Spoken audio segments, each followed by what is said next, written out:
Hello internet, this গোগলিও from Betuadahari. Gloves আগেরটা ছিঁড়ে গেছে, আর সামনে একটা ছোটোখাটো রাইড আশা করি বেরোবো, তার জন্য একটা গ্লাভস নিয়ে নিলাম। এই দোকান ও দোকান খুঁজে নিয়ে দেখলাম রাইনক্সের মাল অ্যাভেলেবেল নয়, যার জন্য শিল্ডেরই নিয়ে নিলাম। নক্সের প্রোটেকশন আছে এবং সঠিক জায়গায় সঠিক প্রোটেকশনগুলো দেওয়া রয়েছে, যার জন্য এটা পছন্দ হলো দেখি। এবং আগে যেটা ইউজ করতাম তার থেকে দেখলাম ম্যাটেরিয়ালটা অনেক ভালো, লেদার ম্যাটেরিয়াল আছে। আর আগেরটা তো লেদার ছিল না, হালকা ফুলকা লেদার ছিল, বাকিটা কাপড়ের ছিল।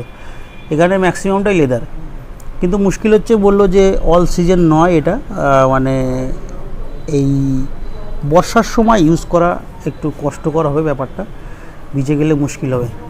কিন্তু তবুও দেখে ভালো লাগলো, এর শেপ এবং ফিটিংসটা খুব ভালো লাগলো।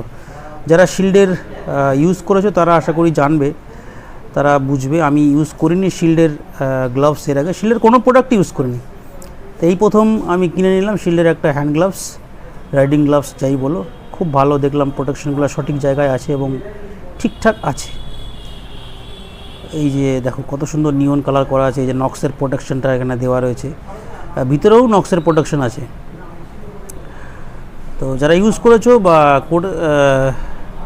কিনেছো তারা একটু জানিয়ে দিও কেমন জিনিসটা। আর এভাবে সঙ্গে থাকো, সুস্থ থাকো। আর লাস্ট ওই একটাই কথা, বাঁকা রাস্তায় কখনোই দিশেহারা নয়। Good bye.